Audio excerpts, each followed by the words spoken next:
Legal voice viewers அனைவருக்கும் வணக்கம். நியோமேக்ஸ் வழக்கின் அப்டேட்டுகளை நம்ம சேனலில் வந்து தொடர்ந்து பார்த்துட்டு இருக்கோம்.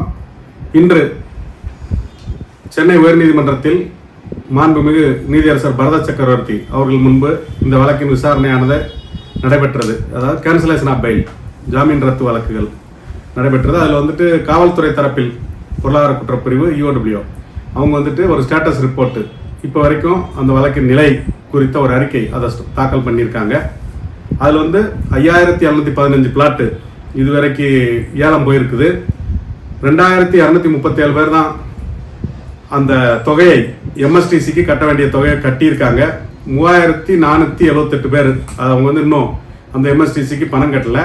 அவங்க உடனடியாக பணம் கட்டணும்னு ப்ரெஸ் ரிலீஸ் பத்திரிகை செய்தியும் கொடுக்கப்பட்டிருக்குது. அவங்களுக்கு மெயில் அனுப்பப்பட்டிருக்குது. ஆனால் அவங்க வந்துட்டு இதுவரைக்கும் பணம் கட்டலை. மீண்டும் ஒரு 10 நாள் டைம் கொடுத்து கடைசி வாய்ப்பாக இதை வந்து கட்டிடுங்க அப்படின்னு சொல்லியிருக்காங்க. அப்படி இந்த 10 நாட்களுக்குள்ள அவங்க கட்டாட்டி போனால் அவங்க ஏலத்தை ரத்து செய்து அவங்களுக்கு வந்து அந்த 25,000 ரூபாய் அபராதம் பிடிக்கப்படும் அப்படின்ற மாதிரி சொல்லியிருக்காங்க. அப்போ நீதியரசர் வந்து ஆர்டரில் என்ன சொல்கிறாருன்னா 9935 பிளாட் மொத்தம், அதில் 2 ரவுண்டு 2 சுற்றுகள் ஏலம் முடிவடைந்திருக்குது. அதில் 4220 பிளாட்டு ஏலம் இது வரைக்கும் போகலை. மேலும் அந்த 308 பேர் பிளாட் ஏலம் எடுத்துட்டு வேண்டான்னு கேன்சல் பண்ணியிருக்காங்க, ரத்து பண்ணியிருக்காங்க. இது வந்து அதிகமான தொகை 308 பிளாட்ன்றது. அதனால் அந்த 25,000 ரூபான்றதை இன்னமும் அந்த அபராத தொகையை காஸ்ட் அதை வந்து நம்ம கூட்டணும் அப்படின்ற மாதிரி நீதியரசர் வந்து சொல்லியிருக்கிறார் இன்னைக்கு. மேலும் அந்த சொத்துக்கள் கமர்ஷியல் ப்ராப்பர்ட்டி, வணிக வளாகங்கள் அந்த மாதிரி இருக்கிறது மற்றும் மொத்த நிலங்கள் ஏலம் விடணும். அது 2 ப்ராப்பர்ட்டி 3 ப்ராப்பர்ட்டியில் ஏலம் விட்டா 28 லட்சத்துல 30 லட்சம் வரைக்கும் அந்த பத்திரிகை செய்தி பேப்பருக்கு மட்டுமே நாளிதழ்களுக்கு கொடுக்க வேண்டியிருக்குது. அதனால மொத்தமாக ப்ராப்பர்ட்டிஸ் கொடுங்கன்னு சொல்லும்போது 11 சொத்துக்கள் வந்து இன்னைக்கு கொடுத்துருக்காங்க. அந்த 11 சொத்துல 2வது சொத்து வந்து உயர்நீதிமன்றத்துக்கு பின்னாடி உள்ள அதிக மதிப்பிலான சொத்து. ஆனால் அவங்க வந்து வேல்யூவை கம்மியாக போட்டிருக்காங்க. அதனால அதுக்கு ஆட்சேபனை இருக்குன்னு நிறுவன தரப்புல வந்து சொல்லியிருக்காங்க. ஷெட்யூல் 5, ஷெட்யூல் 2, ஷெட்யூல் 5, அப்புறம் வந்து 9, 10 அதெல்லாம் வந்து சர்ஃபாசி ஆக்ட். சர்ஃபாசின்றது வந்து சொத்துக்களை கையகப்படுத்தும் சட்டம். அதாவது பேங்க் லோன் வாங்கியிருப்பாங்க. அந்த 2 சொத்துல பேங்க் லோன் வாங்கியிருக்காங்க. பேங்க் லோன் வாங்கினதுனால அவங்க வந்து ஏலம் விடுறதுக்கு தனியா அந்த வங்கிகள் நடவடிக்கை எடுத்துட்டு இருக்குது. அதையும் நாங்கள் செக் பண்ணி சொல்றோம்னு சொல்லியிருக்காங்க. அதை தொடர்ந்து 8வது ப்ராப்பர்ட்டி, அது வந்து IOCL இந்தியன் ஆயில் கார்பரேஷன் வந்து பெட்ரோல் பங்கை நடத்திட்டு இருக்காங்க. அதை ஏலம் விடுறதுல ஆட்சேபனை நிறுவன தரப்பு சொல்லும்போது நீதியரசர் என்ன சொல்லிட்டாருன்னா, யார் ஏலம் எடுக்காங்களோ இந்தியன் ஆயில் கார்பரேஷன் இடத்துக்கு ஓனர் கிடையாது. இடத்துக்கு ஓனர் வந்து நியோமேக்ஸ் தான். யார் ஏலம் எடுக்காங்களோ அவங்களுக்கு இந்தியன் ஆயில் கார்பரேஷன் அப்படியே வந்து அந்த லீஸை மாற்றி கொடுக்க போறாங்க. இந்தியன் ஆயில் கார்பரேஷன் குத்தகைதாரர் தான், லீசி தான். அதனால அது வந்து யார் எடுக்கிறாங்களோ அவங்களுக்கே கொடுக்குற மாதிரி பண்ணிடலாம், அது ஒன்றும் பிரச்சனை இல்லை அப்படின்ற மாதிரி நீதியரசர் வந்து அதுக்கு அவரோட கருத்துக்களை தெரிவிச்சிருக்காரு. அப்புறம் அந்த 2வது ப்ராப்பர்ட்டி வந்து 6,25,00,000 போட்டிருக்காங்க.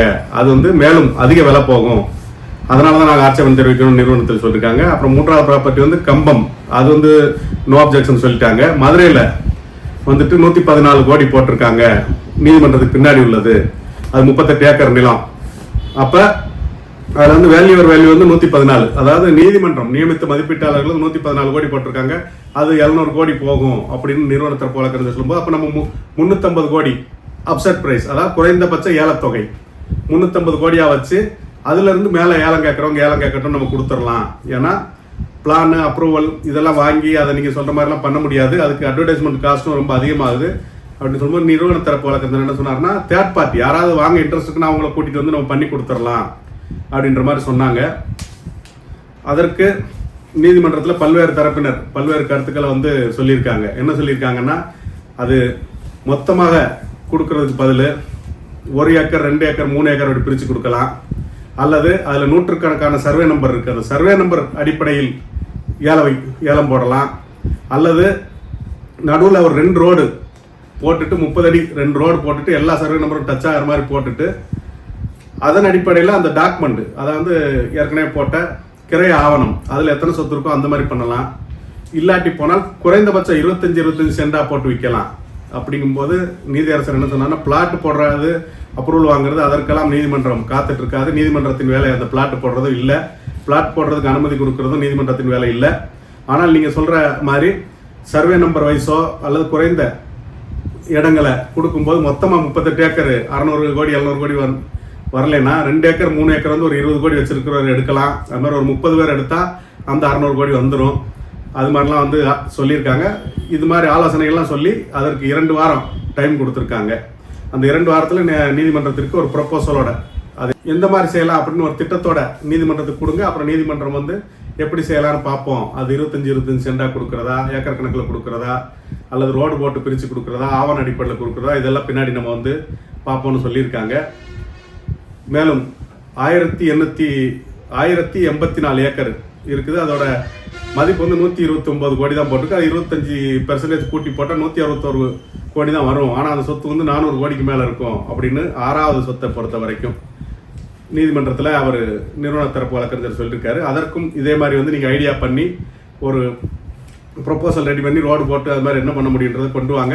அந்த ரோடை வந்து உள்ளாட்சி அமைப்புகள், லோக்கல் பாடிஸ், அவங்களுக்கு வந்து நீதிமன்ற அனுமதியுடன் அவங்களுக்கு வந்து சேல் டீடு, அவங்களுக்கு வந்து கிஃப்ட் டீடு, நன்கொடை பத்திரம் வந்து எழுதி கொடுத்துடலாம். அந்த ரோடை மட்டும் எழுதி கொடுத்துட்டு மிச்ச இடங்களை பிரிச்சுட்டு அந்த 3 ஏக்கர் 5 ஏக்கர் வாங்குறவங்க அவங்க பிளாட் போட்டுக்கிறாங்க, இல்லை மொத்தமாக வச்சுக்கிறாங்க. அது மாதிரி வந்து ஒரு ஐடியா சொல்லியிருக்காங்க. இன்னொருத்தர் நம்ம ஏற்கனவே பார்த்துருந்தோம் கடந்த விசாரணையில் 72 லட்ச ரூபாய்க்கு ஏலம் எடுத்து 40 லட்ச ரூபா போட்டிருக்காரு. பாண்ட் இருக்குது. 72 லட்ச ரூபாய்க்கு ஏலம் எடுத்திருக்காரு. 32 லட்ச ரூபா கட்டிட்டாரு.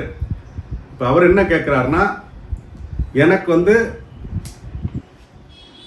அந்த சேல் டீடு விற்பனை ஆவணம் அதை வாங்கிட்டு போய் பதிகிறதுக்கு கொடுங்க. நான் பதிஞ்சிட்டு பேங்கில் லோன் வச்சு மார்ட்கேஜ் அடமானம் வச்சு கொண்டு வந்து அந்த 40 லட்ச ரூபாய் கட்டிடுறேன். பின்னாடி எனக்கு என்ன கிடைக்குதோ அதை நான் வந்து பணமாக வாங்கிக்கிறேன். இப்போ வந்து எனக்கு சேல் சர்டிஃபிகேட் கொடுத்தீங்கன்னா, விற்பனை ஆவணம் கொடுத்துட்டீங்கன்னா அந்த சர்டிஃபிகேட்டை கொண்டு போய் நான் பதிஞ்சு என் பேருக்கு பதிஞ்சதுக்கப்புறம் நான் வந்து அதை விற்று அதை அடமானம் வச்சு 40 லட்ச ரூபா கட்டுறேன் அப்படின்னு மிகுந்த மன உளைச்சல் இருக்கேன். பணம் போட்டு ரொம்ப வருஷம் மன உளைச்சல் இருக்கேன். கேஸ் ஆனதுக்கப்புறம் 2 ஆண்டுகளுக்கு மேலே மன உளைச்சல் இருக்கேன். 40 லட்சம் போட்டிருக்கேன், 32 லட்சம் கட்டிட்டேன், 72 லட்ச ரூபாய்க்கு ஏலம் எடுத்து அப்படின்னு சொல்லியிருக்காரு. நீதியரசர் வந்து என்ன சொல்லிட்டாருன்னா, உங்களுக்கு 2 ஆப்ஷன் தான் இருக்கு. ஒரு ஆப்ஷன், நீங்க வந்து 40 லட்சத்துக்கு 32 லட்சம் கட்டிட்டீங்க 72ல, 40 லட்சம் வந்து எல்லாருக்கும் என்ன பணம் கிடைக்குமோ ப்ரொபோஷனேட் அமௌண்ட் அது கிடைக்கிறதுக்கு அந்த மொத்த ஏலத்தை முடிச்சு மொத்தம் கணக்கு பார்த்து மொத்தமாக உங்களுக்கு என்ன கிடைக்குதோ அதை கழிச்சதுக்கு அப்புறம் தான் உங்களுக்கு வந்து அந்த விற்பனை சர்டிஃபிகேட் கொடுக்க முடியும். அது வரைக்கும் நீங்க காத்திருந்தா ஆகணும். இல்லாட்டி போனாலும் இந்த 40 லட்சம் கட்டி தான் ஆகணும் அப்படின்னு சொன்னாரு. இல்லை நான் அது என் இடத்த கொண்டு போய் அடமானம் வச்சு உங்களுக்கு தரேன்னு சொல்லும்போது இல்லை நீங்க முதல்ல 40 லட்சம் கட்டி அப்புறம் உங்க பேருக்கு கிரைய முடிச்சு அதுக்கப்புறம் நீங்க அடமானம் வைங்க. ஆனால் இப்ப தர முடியாது. எல்லாருக்கும் என்ன பணம் கிடைக்குதோ அந்த பணத்தை கழிக்கணும். பின்னாடி எதிர்பார்க்கக்கூடிய தொகை ப்ரொபோஷனேட் அமௌண்ட் கிடைக்கிற வரைக்கும் நீங்க காத்திருக்கணும் அப்படின்ற மாதிரி சொல்லியிருக்கிறார் நீதியரசர். அப்போ இதுல இருந்து என்னன்னா, நீங்க எவ்வளவு ஏலம் எடுத்திருக்கீங்களோ அந்த பணத்துல நீங்க பாண்டுக்கு மேல உள்ளதை கட்டி ஆகணும். உங்க பாண்ட் அளவுக்கு நீங்க கட்ட வேண்டியது இல்லை. ஆனா உடனடியாக உங்களுக்கு வந்து கிரைய முடிச்சு கொடுக்க மாட்டாங்க. உங்களுக்கு எப்ப கிரைய முடிச்சு கொடுப்பாங்க, எல்லாருக்கும் என்ன பணம் கிடைக்குது. இப்போ 40 லட்சத்துக்கு 50% தான் கிடைக்குது. அப்போ 20 லட்சம் கிடைக்குதுன்னா மொத்த ஏலம் முடிஞ்சதுக்கு அப்புறம் 20 லட்சத்தை கழிச்சிட்டு இன்னொரு 20 லட்சம் நீங்க கட்டி ஆகணும். அல்லது இப்பவே நீங்க வேணும்னு சொன்னா இந்த 40 கட்டணும். 72 லட்சம் 72 லட்சம் கட்டிட்டு காத்திருக்கணும். உங்க 40 லட்சத்துக்கு எவ்வளவு கிடைக்குதோ, ஒரு எடுத்துக்காட்டான அமௌண்ட் தான் 50%ன்றது, அப்ப 20 லட்சம் உங்க அக்கௌண்ட்டுக்கு வந்து சேரும் அப்படின்றத நீதியரசர் வந்து தெளிவுபடுத்தி இருக்கிறாரு. மேலும் இந்த வழக்கானது அந்த நிறுவன தரப்பு வழக்கறிஞர் கேட்டுக்கொண்டதற்கிணங்க 24/7/2026 அன்றைய தேதிக்கு வாய்தா போடப்படுது. அந்த தேதியில இந்த மொத்த சொத்துக்கள், இன்னமும் அதிகமான சொத்துக்கள் கொண்டு வந்து நீதிமன்றத்துக்கு அவங்க கொடுக்கணும். நிறுவன தரப்பு அதை வந்து காவல்துறை வெரிஃபை பண்ணி ஒரு ரிப்போர்ட் கொடுக்கணும் அப்படின்னு சொல்லியிருக்காங்க. காவல்துறை தரப்புல இப்போ வந்து புதியதாக ஒரு 10,000 புகார்கள் வந்திருக்குது. 10,000 கம்ப்ளைண்ட்ஸ் ரிசீவ்னு சொல்லியிருக்காங்க. அதை வந்து இந்த 2 வாரங்களுக்கு சொத்து ஏலம் இந்த விஷயங்கள் நடக்கல. அதனால 2 வாரங்களுக்கு வேகமாக அந்த வெரிஃபிகேஷன், அந்த சரிபார்ப்பு, அந்த புகார்கள் எல்லாம் சரிபார்க்கிறது, அதை வெப்சைட்ல அப்லோட் பண்றது, இந்த வேலைகள்லாம் வந்து ஃபாஸ்டா பண்ணணும் அப்படின்னு சொல்லியிருக்காங்க. மேலும் நீதியரசர் காட்டமாகவே நிறுவனத்தை பார்த்து சொல்லியிருக்காரு, அந்த கோர்ட் வந்து நீண்ட நாட்களுக்கு, court cannot wait long time, court வந்து நீண்ட நாட்களுக்கு இதற்காக காத்துட்டு இருக்க முடியாது, சீக்கிரம் ஒரு செட்டில்மெண்ட் ஆகணும் அப்படின்ற மாதிரி நீதியரசர் வந்து அதில் சொல்லியிருக்கிறாரு. மேலும் அந்த 38 ஏக்கர்ல வந்துட்டு நிறைய கருவேல மரங்கள் எல்லாம் இருக்குது.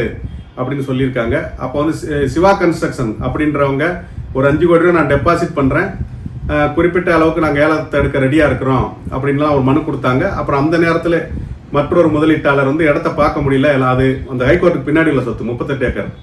அப்போ அதில் வந்து சீமைக்கருவேல மரங்கள் எல்லாம் இருக்குன்னு சொல்லும்போது இந்த நீதிமன்றத்தின் 2 நீதிபதிகள் கொண்ட அமர்வு டிவிஷன் பெஞ்சு வந்து ஏற்கனவே சீமைக்கருவேல மரங்கள் அகற்ற சம்பந்தம் உத்தரவு போட்டிருக்கு. அதில் நானும் இருந்தேன்.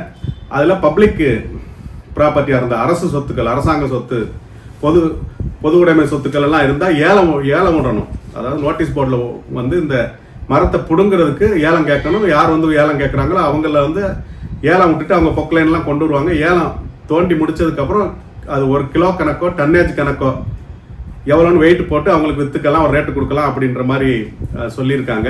அது வந்து டிவிஷன் பெஞ்ச் ஆர்டரில் ஏற்கனவே இருக்குது.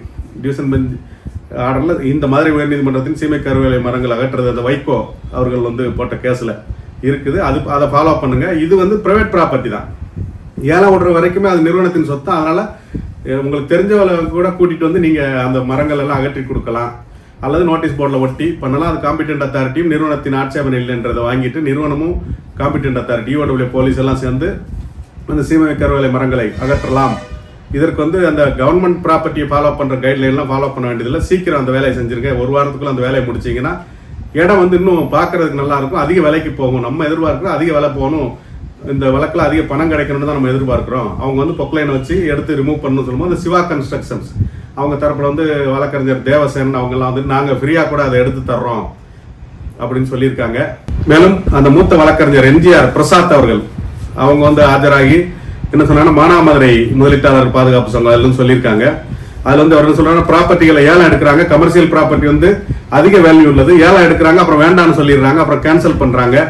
அதனால நீதிமன்றம் நேரம் விரயம், இவங்க வந்து இந்த நீதிமன்றத்திற்கு ஒரு மரியாதை எல்லாம் செஞ்சிட்டு இருக்காங்க அப்படின்றப்ப நீதியரசர் கொஞ்சம் காட்டமாவே வந்து இனிமேல் அதுக்கு நாங்க இதுவரைக்கும் வந்து 25,000 ரூபாய் வந்து அவங்களுக்கு அபராதம்ன்றது வச்சிருந்தோம். இனிமேல் வந்து அது அந்த தொகையை அதிகப்படுத்துறதுக்கு நாங்க வந்து கண்டிப்பாக முயற்சிக்கிறோம் அப்படின்னு சொல்லியிருக்காங்க. அந்த முதலீட்டாளர்கள் தரப்புல கணேஷ் ஆதித் அவர் வந்து என்ன சொல்றாருன்னா, நிறைய சொத்துக்கள் வந்து நாங்க ஏற்கனவே அட்டாச்மெண்ட் கொடுத்தோம், இதுவரைக்கும் அது சம்பந்தம் நடவடிக்கை இல்லை, இதுவரைக்கும் அது சம்பந்தம் ரிப்போர்ட் இல்லை அப்படின்னு சொல்லும்போது இந்த 2 வாரங்களுக்கு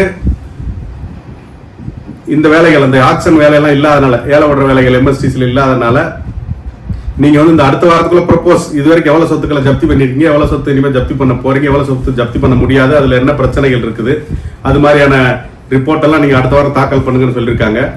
மேலும் இன்னொருத்தர் வந்து நான் ஒரு சொத்து ஏலம் எடுத்தேன், அதுல வந்து இப்ப கிணறு இருக்கு, போறதுக்கு பாதை இல்லைன்னு சொன்னோன்னே நீதியரசர் வந்து காட்டமாவே நம்ம பலமுறை சொல்லிட்டோம் இதுக்கு முன்னாடி, ஏலம் எடுக்கிறதுக்கு முன்னாடி சொத்துக்களை போய் பார்த்துட்டு ஏலம் எடுங்க, ஏலம் எடுத்ததுக்கு அப்புறம் பாதை இல்லை கிணறு இருக்கு இந்த மாதிரிலாம் சொல்லாதீங்க, இது கடைசியா வச்சுக்கோங்க அப்படின்னு சொல்லியிருக்காங்க. தங்கையா கஸ்தூரின் 2 பேர் அந்த மனு தாக்கல் பண்ணி பாதை இல்லைன்னு சொல்லியிருக்காங்க. அப்போ கிணறு இருந்தால் கிணறை நீங்க யூஸ் பண்ணலாமேன்னா பாதையே இல்லை அப்படின்ற மாதிரி சொல்லும்போது அதை ரத்து பண்ணியிருக்காரு.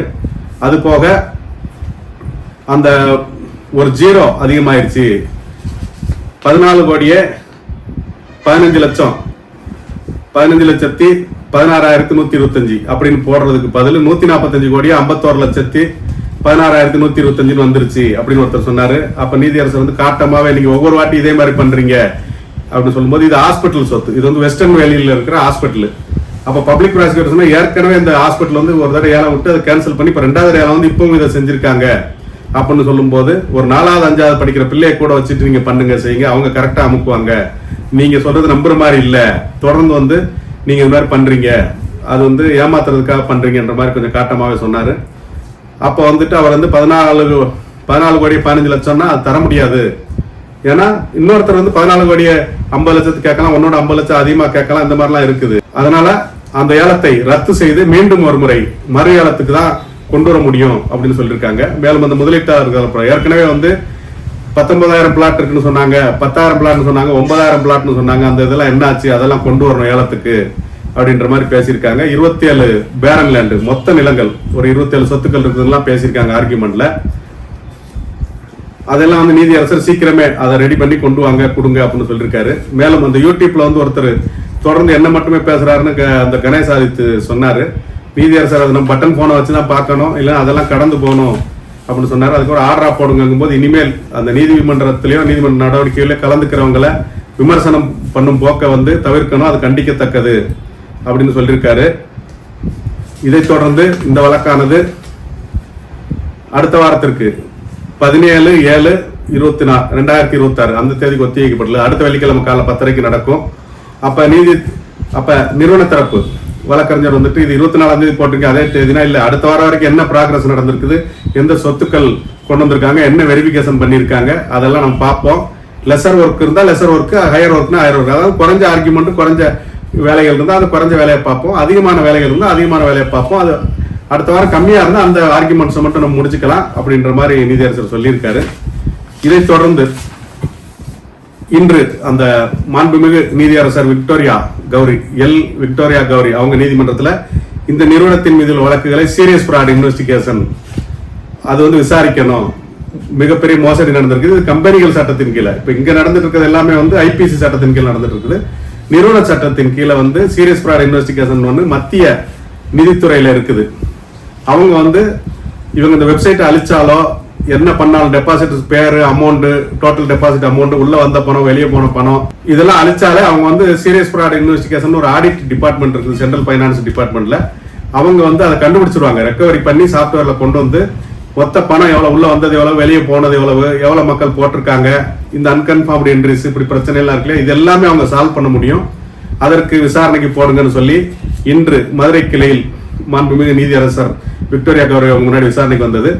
அதுல வந்து ஆர் ஆனந்த் அவனு ஒரு சீனியர் அட்வொகேட், அவர் அப்பீர் ஆகி வாதாடினார். அப்ப அந்த மத்திய அரசு நிறுவனங்கள் அவங்களுக்கெல்லாம் serious fraud investigation department, central finance audit டிபார்ட்மெண்ட்லாம் வந்து ரெஸ்பாண்டா இருக்காங்க. அதற்கு மத்திய அரசின் வழக்கறிஞர் சென்ட்ரல் கவர்மெண்ட் ஸ்டாண்டிங் கவுன்சிலுக்கு நோட்டீஸ் ஆர்டர் பண்ணியிருக்காங்க. அந்த நேரத்தில் இன்னும் 2 வழக்கறிஞர்கள், கண்ணன் வழக்கறிஞர் ஒருத்தர், அப்புறம் சோலைசாமி வழக்கறிஞர் ஒருத்தர், அவங்க ஏற்கனவே நாங்கள் இதே மாதிரி வழக்குகள் தாக்கல் செஞ்சிருக்கோம், அதையும் இந்த வழக்கோடு போடுங்க அப்படின்னு கேட்டிருக்காங்க. அப்ப பப்ளிக் ப்ராசிக்யூட்டர் வந்து என்ன சொன்னாரு, இது எல்லாமே நீதியரசர் பரத சக்கரவர்த்தி அவங்க முன்னாடி இருக்குது அப்படின்னு சொன்னாங்க. அப்ப இந்த மனுதாரர் வழக்கறிஞர்கள் எல்லாம் என்ன சொன்னாங்கன்னா, பரத சக்கரவர்த்தி அவர் முன்னாடி இருக்குது ஒன்லி கேன்சலேஷன் ஆஃப் பெயில், ஜாமீனை ரத்து செய்யும் வழக்குகள் மட்டும்தான் அங்க இருக்குது, இந்த வழக்கு இங்கதான் விசாரிக்க முடியும் சொல்லும் போது, ஏற்கனவே ஒரு வாட்டி என் முன்னாடி ஒரு வழக்கு வந்தது, அந்த வழக்கை நான் பரத சக்கரவர்த்தி அவங்க முன்னாடி அனுப்பினேன், திரும்பவும் எனக்கு தான் வரும்னு சொல்லி போட்டிருக்காங்க, அதனால இங்கே பார்க்கலாம், நாங்களே விசாரிக்கிறோன்ற மாதிரி மாண்புமிகு நீதியரசர் விக்டோரியா கௌரி அவங்க சொன்னாங்க. அதை தொடர்ந்து அந்த குறிப்பிட்ட ஒரு தேதி சொல்லுங்க இந்த விசாரணைக்கு சொல்லும்போது 30/7/2026 அன்றைய தேதியில அந்த வழக்கு விசாரணைக்கு போடப்பட்டுள்ளது. மத்திய அரசு வழக்கறிஞருக்கு நோட்டீஸ் கொடுக்கப்பட்டிருக்குது அந்த வழக்கில் என்பதை தெரிவித்துக் கொள்கிறோம். இதைத் தொடர்ந்து நம்ம நியோமேக்ஸ் வழக்குகளுக்கு இணைந்தீர்கள். நன்றி, வணக்கம்.